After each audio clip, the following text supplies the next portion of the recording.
사건이 발생한 건 2021년 11월입니다. 50대 남성은 울릉도 패키지 여행에서 알게 된 20대 여성에게 사흘 동안 6차례 전화하고 한 차례 문자 메시지를 보낸 혐의로 재판에 넘겨졌습니다. 피해 여성은 첫 통화 이후 5번의 전화는 받지 않았는데 이를 스토킹으로 볼 것이냐가 쟁점이었습니다. 1심 법원은 스토킹이 아니라고 판단했습니다. 남성이 여성에게 남자친구와의 스킨십과 관련한 말을 해 불쾌하게 했더라도 그게 불안감이나 공포심을 일으킬 정도는 아니라고 봤습니다. 또 5번의 부재중 전화 표시는 통신사의 부가 서비스에 불과하고 받지 않은 전화벨 소리는 상대방에게 송신된 음향으로 볼 수 없다고 판단했습니다. 하지만 항소심 재판부의 판단은 달랐습니다. 여성이 어쩔 수 없이 연락처를 주게 된 정황이 확인됐고 남성이 첫 통화에서 남자친구와의 스킨십에 대해 집요하게 물어보며 여성이 불안감과 공포심을 느끼게 했다고 판단했습니다. 이후 여성이 전화를 받진 않았지만 벨소리나 진동음, 부재중 전화 표시도 스토킹 행위에 해당한다며 1심과 다른 판단을 내렸습니다. 2심 법원은 무죄를 선고한 원심을 깨고 남성에게 벌금 200만 원을 선고하는 한편 스토킹 치료 프로그램 40시간 수강도 명령했습니다. 5번의 부재중 전화와 1번의 문자 메시지. 같은 사안인데 1심 재판부, 2심 재판부 판단이 달랐어요. 결정적 이유가 뭐였습니까? 피해자가 공포심을 느낄 만한 상황이었는지에 대한 판단의 차이가 이 무죄에서 유죄로 바꾼 결정적인 계기가 됐습니다. 1심에서는 피해자가 전화를 받지 않았으면 무죄라는 정보통신망법과 관련한 기존의 대법원 판례를 충실히 따랐습니다. 요즘엔 정보통신망법이 아니라 스토킹 처벌법으로 적용을 하는데 이 부분의 차이는 뒤에서 설명을 해드리겠습니다. 하지만 2심은 1심과 판단이 달랐죠. 아니다, 피해자가 여행 내내 가해 남성을 피해 다녔다는 것만 봐도 상당한 공포를 느꼈던 상황이었다라고 봤습니다. 결론적으로 피해자가 공포심을 느꼈느냐 안 느꼈느냐가 중요하지 전화를 받았느냐 안 받았느냐가 중요한 건 아니라는 설명입니다. 여행 내내 피해 다녔는데 집에 와서 다시 전화가 온다면 공포, 불안 느낄 수 있죠. 그러면 무죄의 근거가 됐다는 그 대법원 판례는 뭡니까? 앞서 말씀드린 판례는 정보통신망법과 관련한 18년 전에 있었던 대법원 판례입니다. 스토킹 처벌법이 만들어진 게 재작년이라서 그 이전의 전화 스토킹 범죄는 바로 이 정보통신망법을 적용해서 재판에 넘겨져 왔습니다. 당시 대법원 판례가 어땠느냐? 상대방에게 송신된 음향이 아니면, 다시 말해 피해자가 전화를 받지 않았다면 정보통신망법 위반이 아니었다는 판단이 있었습니다. 그래서 전화를 받으면 유죄, 안 받으면 무죄다라는 좀 상식적이지 않은 판결들이 나왔었죠. 하지만 스토킹 처벌법 제정 후엔 부재중 전화만으로도 유죄가 나오는 경우가 꽤 있습니다. 그러니까 2년 전까지는 18년 전에 나왔던 대법원 판례가 기준이었다. 성 기자 얘기대로 이제는 부재중 전화로도 유죄가 될 수 있어요. 이유가 뭡니까? 법조항 문구의 차이인데요. 좀 살펴보겠습니다. 정보통신망법상 범죄는 정보통신망을 통하여서 공포심을 유발하는 음향 등을 상대에게 도달하게 하는 행위라고 되어 있습니다. 반면에 스토킹 처벌법은 정보통신망을 이용하여 음향 등을 도달하게 하는 행위를 범죄로 규정합니다. 두 법의 차이가 하나는 정보통신망을 통하여라고 되어 있고 다른 하나는 정보통신망을 이용하여라고 되어 있죠. 사전적으로 통하다라는 의미는 어떤 곳에 무엇이 반드시 지나가거나 도달한다는 것이고요. 즉 전화를 걸었다면 상대방이 그 전화를 받아야 한다는 겁니다. 반면에 이용하다라는 의미는 필요에 따라서 무엇을 사용하는 걸 뜻합니다. 그러니까 스토킹 처벌법에선 전화를 안 받았다고 하더라도 전화나 문자 등을 수단으로 이용해서 상대에게 연락을 시도했다면 그 자체만으로 범죄가 된다고 보는 겁니다. 2021년 12월 달부터 작년 5월 달까지 지속적으로 인천시의 한 아파트에서 40대 남성이 그 아파트에 공동 현관문이 있잖아요. 거기에 몰래 침입하는가 하면 그 현관문 앞에 특정 세대 그 문 앞에서 대기하면서 누군가를 기다리는 듯한 그런 모습도 있었고 심지어 도어락의 비밀번호도 알아냈다고 합니다. 그러면서 지속적으로 누구한테 접근하려는 시도를 했다는 겁니다. 아니 일단은 이런 행태는 자기 집이 아닌 건 분명하고요. 그런데 거기가 누구의 집이었기에 저런 행동, 수상쩍은 행동을 했을까요? 전혜연 평론가님. 이게 알면 알수록 어이없는 상황인데 이 일단 40대 남성 유부남이에요. 아하. 결혼한 사람입니다. 네. 그리고 이 남자가 찾아간 집 누구의 집이냐?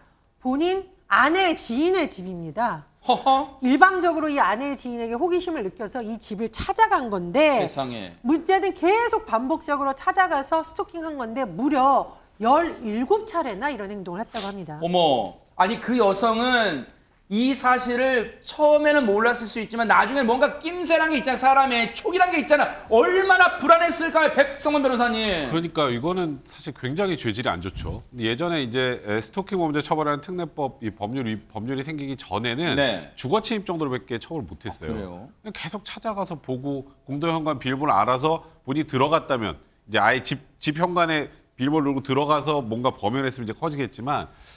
그래서 이제 이런 문제들이 여기서 그만되는 게 아니라 점점 더 발전하잖아요. 어허. 그것 때문에 이제 이 법이 생긴 건데 그걸로 징역형의 집행유예형이 선고됐습니다. 어허. 그 정도라면 굉장히 일단 과거에 비해서는 중하게 처벌한 그런 건데 거예요? 이것뿐만 네. 아니라 보호관찰에다가 스토킹 범죄 재범 예방 강의 수강 명령까지 내린 상황입니다. 네. 재판부가 이렇게 그래도 특정하게 뭐 신체적 위해나 이런 걸 가하지 않은 상황에서도 이렇게 좀 나름 중하게 처벌을 했던 건 네. 일단 스토킹 횟수가 너무 많죠. 어허, 네. 그리고 이게 아내의 지인을 일방적으로 좋아해서 계속 이렇게 따라다닌 겁니다. 네. 일단 죄질도 굉장히 좋지 않고 마지막으로 피해자랑 합의가 안 됐습니다. 피해자로부터 용서도 받지 못했기 때문에 네. 이런 처벌이 불가피하다는 판단하에 이런 형량을 선고했습니다. 여성 피해자가 일하는 마사지 업소를 찾아가는 등 스토킹을 한 40대 남성 A씨. 지난해 9월 말부터 약 한 달간 8차례 찾아갔고 전화 통화는 무려 1,100통이 넘었습니다. 이에 법원은 A씨에게 피해자 주거지와 직장 등의 접근 금지 명령을 내렸고 연락도 하지 못하도록 잠정 조치 결정을 내렸습니다. 하지만 스토킹은 멈추지 않았습니다. A씨는 이후에도 일주일 동안 782차례 전화를 하고 가게를 찾아 행패를 부리기도 한 것으로 알려졌습니다. 법원은 피해자를 반복 스토킹했고 법원의 잠정 조치까지 불이행했다며 죄책이 매우 무겁다고 징역 1년을 선고했습니다. 스토킹 처벌법까지 시행됐지만 여전히 솜방망이 처벌이란 비판이 일고 있는 가운데 실제 지난해 스토킹 관련 52건의 선고 중에 집행유예가 절반을 넘었고 징역형은 20%도 채 안 됐습니다. 스토킹의 기간이나 횟수, 잠정조치 위반 여부에 따라서 가중 처벌하는 내용의 조항도 마련하는 것을 고려해 볼 필요가 있을 것 같습니다.